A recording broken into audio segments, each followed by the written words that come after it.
Hello guys, hope you're doing well as always and welcome back to another video, and today we are going to be talking about FIFA points, which is something that I a few years ago knew all too well. So for the minority of you guys who have clicked on this video who don't know what FIFA points are, essentially what they are is a microtransaction within FIFA Ultimate Team, which is FIFA's biggest game mode, which essentially acts as a form of currency to help you improve your team through buying packs. Now you're probably thinking it doesn't sound that bad. If anything, it sounds like a good thing that you can improve your team in a shorter way than by earning rewards from playing games. But this concept is riddled with flaws, most notably the fact that unlike other games with microtransactions, the purchases that a player make are null and void at the end of the year. The reason for this, of course, is the fact that EA release a FIFA game every single year. And to make matters worse, after about 7 years of the game coming out, EA shut the servers down. So hypothetically, you could spend £1,000 on 1 year's worth of FIFA, and then as soon as the servers are taken down, you've literally got nothing to show for what you spent your money on, which is disgusting. Now, of course, there are reasons why people buy FIFA points, and at the end of the day, it's up to whoever is spending their money to decide what they spend their money on. But what certainly doesn't help the situation is when you have YouTubers and influencers and Twitch streamers who create content that derives around FIFA points and promoting it in doing so. Looking through YouTube, you got the likes of Danny Aarons, who's titled his video, "I spent $1,000 on packs for Premier League Team of the Season." Minimint's titling his video, "I spent $1,000 on FIFA Team of the Year and packed this."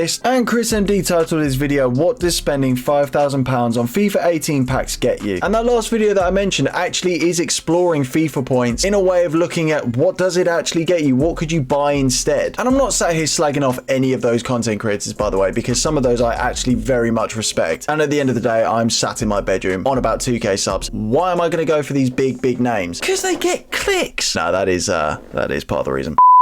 And of course, the titles that I read out are tailor-made for YouTube. Titles like that do really well in the algorithm. You look at Mr. Beast, for example, who a lot of his videos, it will include a sum of money to increase hype for the video. So of course it makes sense, and I'm not sat here, as I say, slagging them off, all jokes aside. But there is an alternative way of looking at it where it is encouraging kids and people who are watching the videos to go and spend money on this product. And kids especially, who are the main users of YouTube, are the most susceptible for this. I use myself as an example. I used to watch KSI and Roadshaw do pack openings all the time, and they were great, and best believe I was going up to my mum asking if I could have some money for FIFA points. And I get so jealous at school when I heard about people who did get FIFA points, because when you're that age, that's all you want, that's all you care about, is who's got the best Ultimate Team. Now in my case, I was very rarely fortunate because my mum recognized that it is a waste of money. But then I turned 16, I got a job, and you know, you get all of this money come in. Admittedly, it wasn't a huge sum of money, but you don't have anything to spend your money on, so FIFA points come knocking on the door. Yes please. And to say I went over the top is a little bit of an understatement, which we will get into. But the point remains that it's because of these videos that I was watching online. I wanted to feel like these people that I was watching and emulate them in my bedroom with my friends. Sounds a bit weird when I say it like that.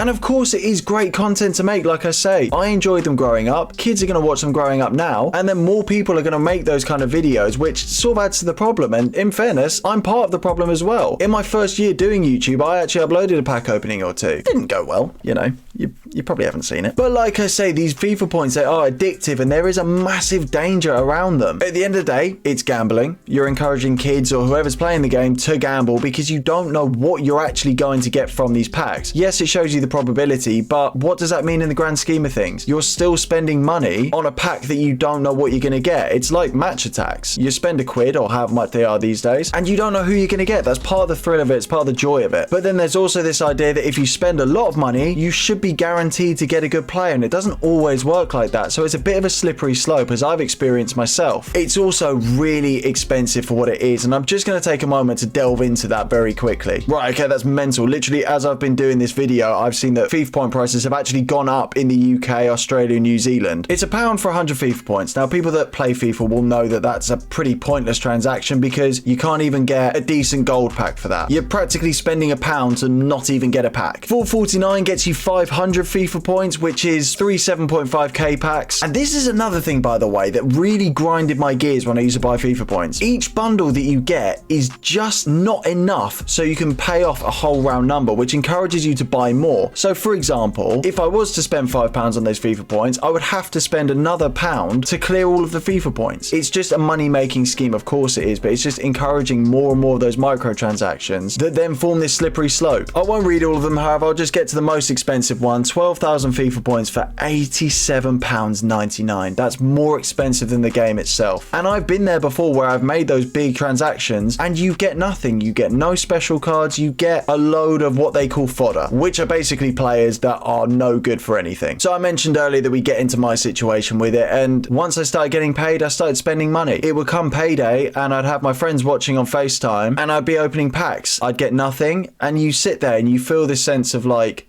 shame and embarrassment, I suppose. You spent that much money and got nothing. Almost this feeling of, well, you know, my mates are laughing at me over FaceTime because I've just spent this money, I've got nothing, I must spend more to kind of show it was worth it. And then you find yourself, what, £200 down on payday, and sometimes you get nothing. So you spend a little bit less, and a little bit less, and suddenly that 200 becomes 300 until it becomes more, and essentially it is that slippery slope that I keep alluding to. And that's for me when I realized that I probably had a bit of a problem in that sense, which I know sounds a little bit funny to say because it's FIFA points, you know what I mean? Like, they aren't the be all and end all of life, but when you've not got much else going on, it does sort of become that. In fact, this period that I'm about to talk to you about was in COVID, so I quite literally didn't have a lot going on. And the FIFA that we're going to be talking about today is FIFA 20, so actually embarrassingly recently. I would have been 18, turning 19 at the time, and between release date and the 26th of June in 2020, when I actually realized that I should probably knock this on the head, I was sat with my girlfriend at the time, and I'd been lying to her about what I'd been spending my money on.